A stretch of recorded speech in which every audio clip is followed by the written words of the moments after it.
Okay. Y'all ready? Good afternoon. Let me begin on a solemn note. I was just with Troop G of the Pennsylvania State Police in Bedford, out in the western part of our Commonwealth, visiting with them after the tragic incidents of this weekend.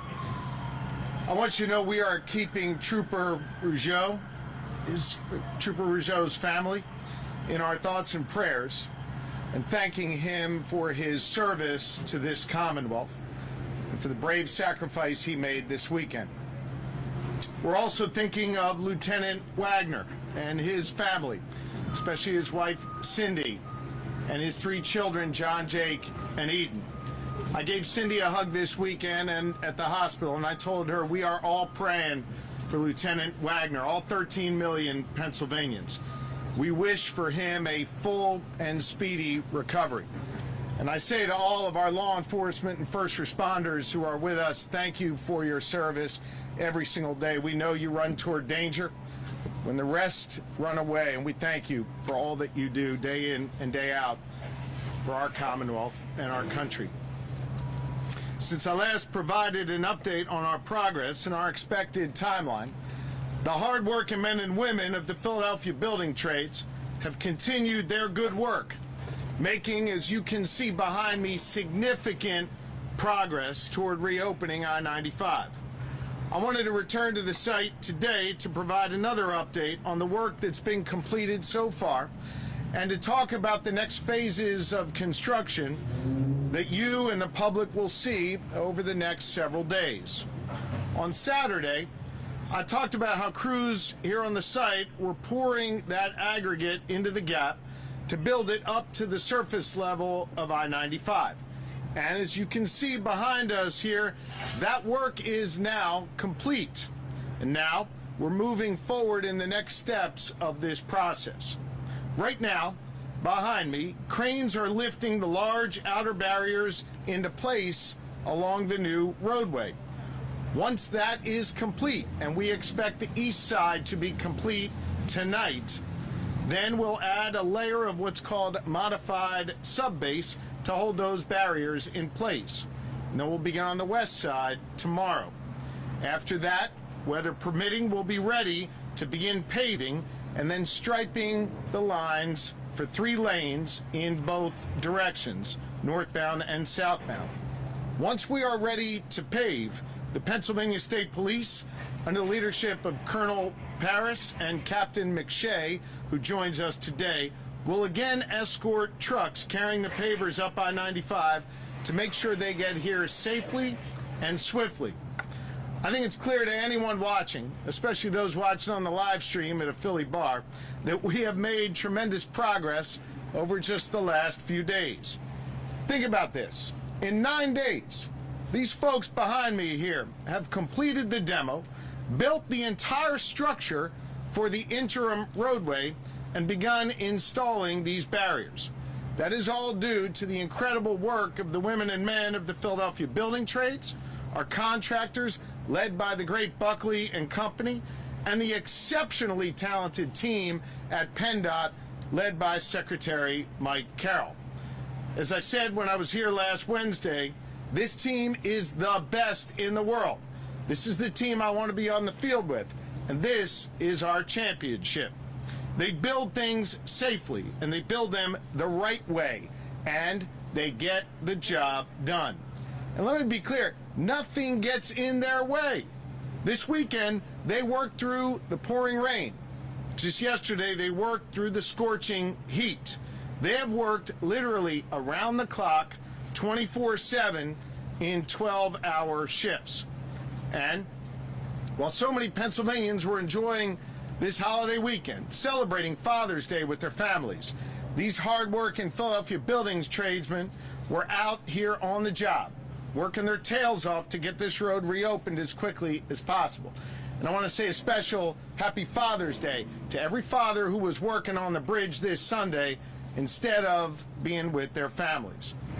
On Saturday, I flew over this site with President Biden, and then I announced with him and the mayor and others by my side that we would have traffic flowing again on I-95 within the next 2 weeks. Based on the tremendous progress that we have made over the last 72 hours and the time it takes to complete the remaining steps, I can confidently state right here, right now, that traffic will be flowing here on I-95 this weekend. This weekend.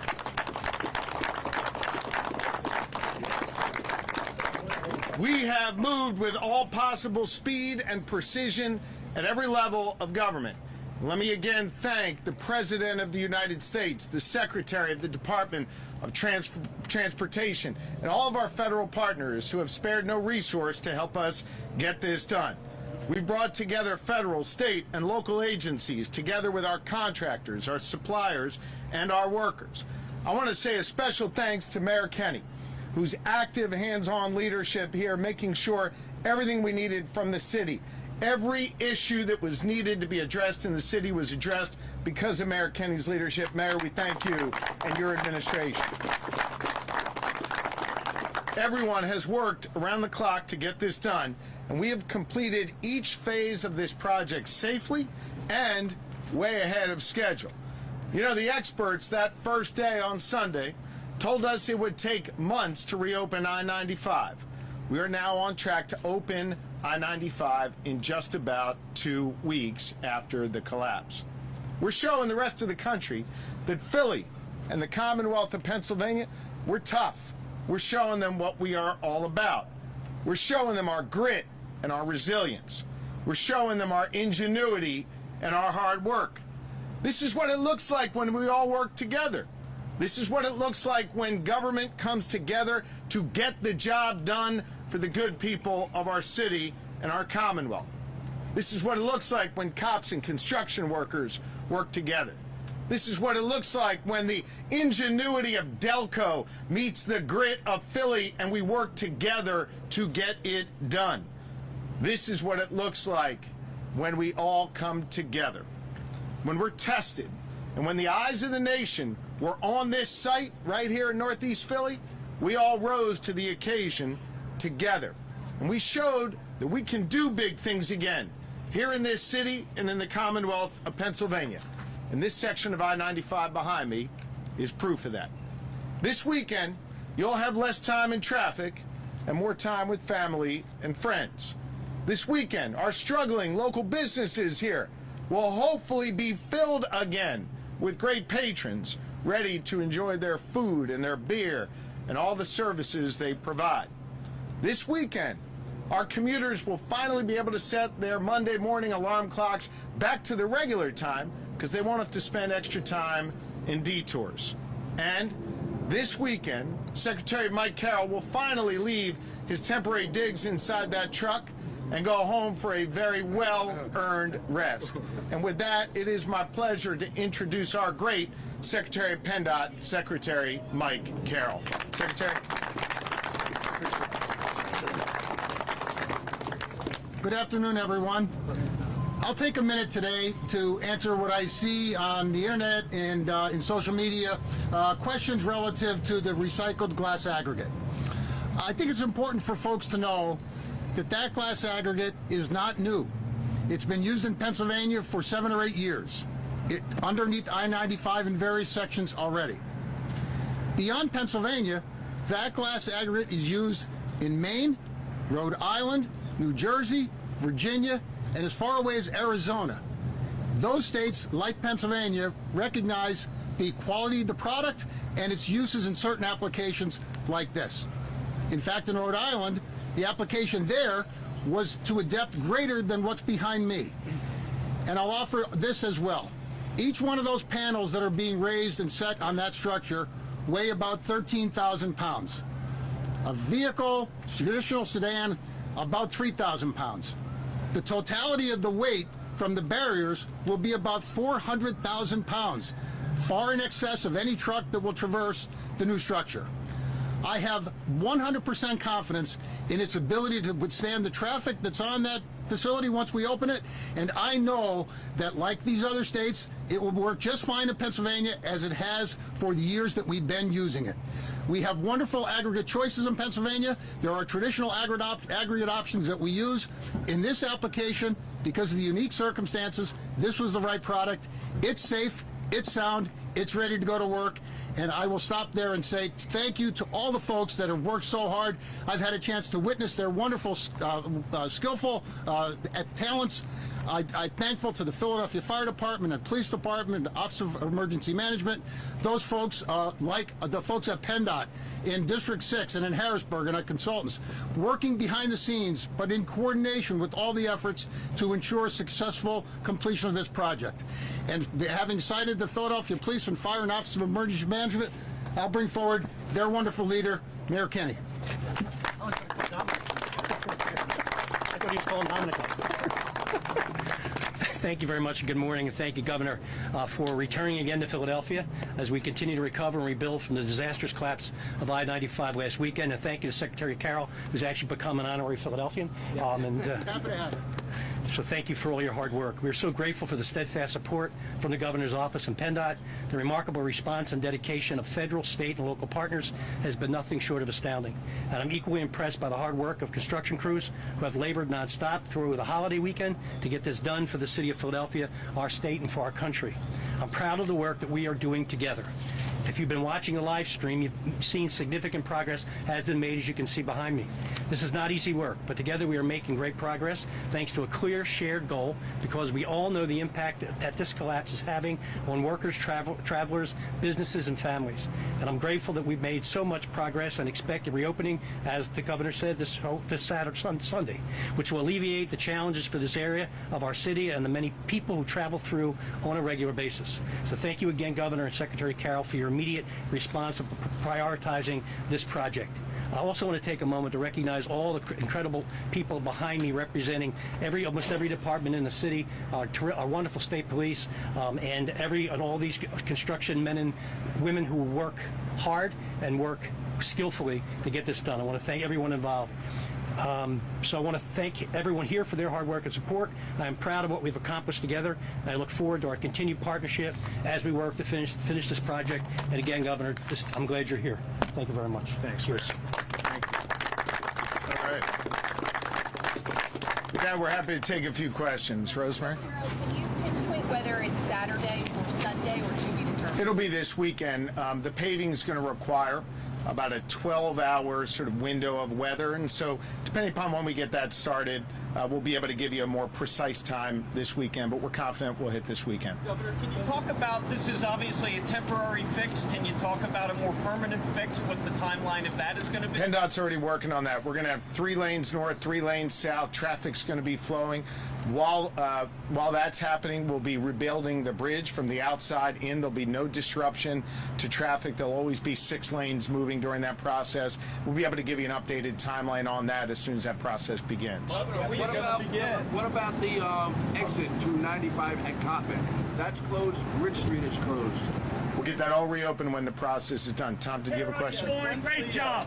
You're doing a great job. Thanks, brother. From the 26th Ward, 60 division, all Western South Philly. Thank you. You're doing a great job. Thank you.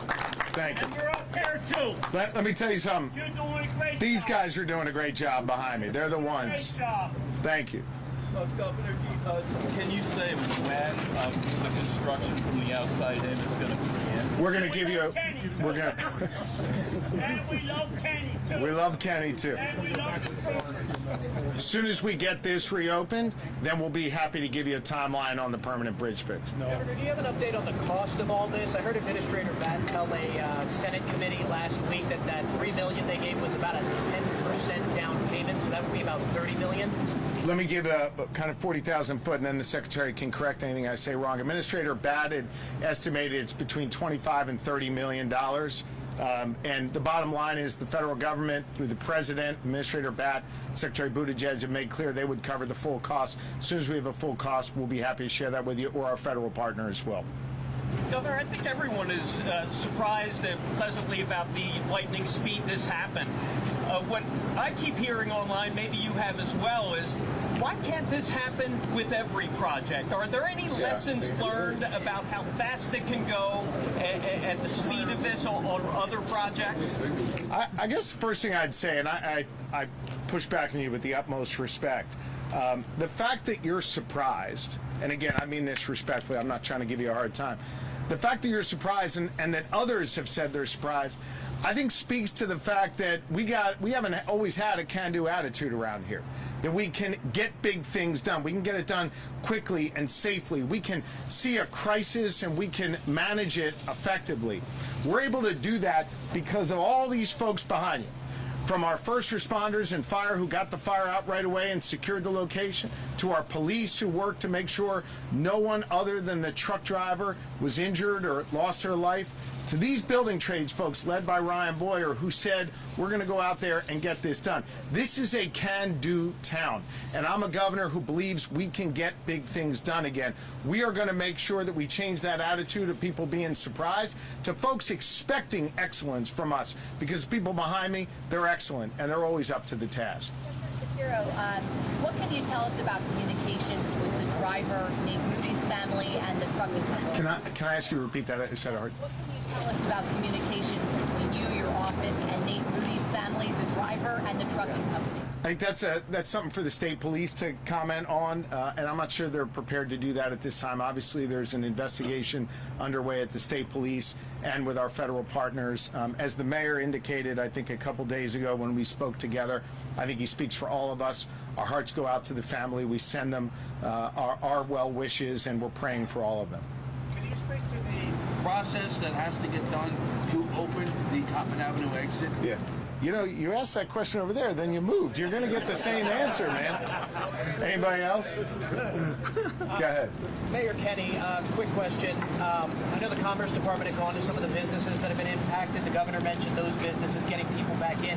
Does the city have any plans to help those businesses financially that have been impacted by the closure? Well, the Finance Department, along with the Office of Commerce, are working on trying to figure out a plan. We haven't concluded it yet, but we're working on it. We recognize the pain that they're going through. We're going to try to do our best to address it. Is there money available for that? That's the Finance Department and Commerce are working on it now to try to identify what resources we might have available left over from other pots of money, and they're working on it. I'm very confident they'll find something.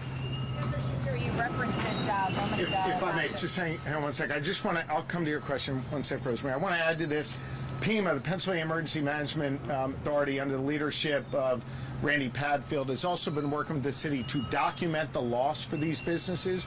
And if it rises to a certain level, they may qualify for some federal assistance. So we're in the process of working in concert with the city on that. I'm sorry, Rosemary. On a much later note, you touched on this. The live stream is being viewed in bars across Philadelphia. Are you surprised by that? Has this become something of a sport? I think, look, there's a sense of civic pride, I feel. Folks are cheering for us. They're cheering for these folks that work with Ryan Boyer and the rest of the Philly building trades every day. I'm proud that they're getting to see what I know about these guys. That they are the most excellent workers in the nation and that they bust their asses for us every single day to build our infrastructure. And so I'm excited that the public is seeing that. I must confess, I'm completely addicted to the live stream. I have it up on my phone, my iPad when I'm in the truck. I look at it first thing in the morning, at night. I'm constantly texting Boyer. There was one moment early on where the dump truck pulled away because it was full. The loader picked up a load of rebar, started turning around. I'm in my office in Harrisburg, in the governor's office, and I'm screaming at the television because there's no dump truck there. They're about to dump the rebar on the ground, and then just like a perfect, I don't know, like synchronized swim match or something, I don't know, it pulls up, the dump truck, they load the rebar in and they take it away. These guys know what they're doing. It is amazing for the public to see. I've loved watching it. It pumps me up, and it should pump up all of us to know that these guys are out there doing this hard work every day. I'm proud of the civic pride people feel, and I feel it too. Last one, I guess. This is obviously not the first crisis we've dealt with this year, let alone the past few weeks and few months. I guess, how is everyone able to keep the energy up? And I was wondering, with the recent events we've dealt with in Philly, has this affected how you guys will respond to future crises today? I think everybody here is a professional. We all have a job to do, from me and the mayor to Boyer and the tradespeople who are out doing the work to the secretary. One of the things that we've all focused on here is recognizing each and every one of us has a job to do, and we've all gone out and executed.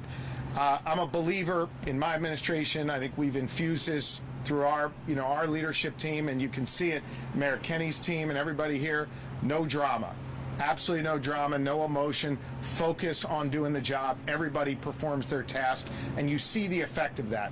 Everybody coming together, doing their job, and we're going to have this road reopened this weekend. Thank you all very, very much. Good. Stay tuned on that. We got a surprise for you.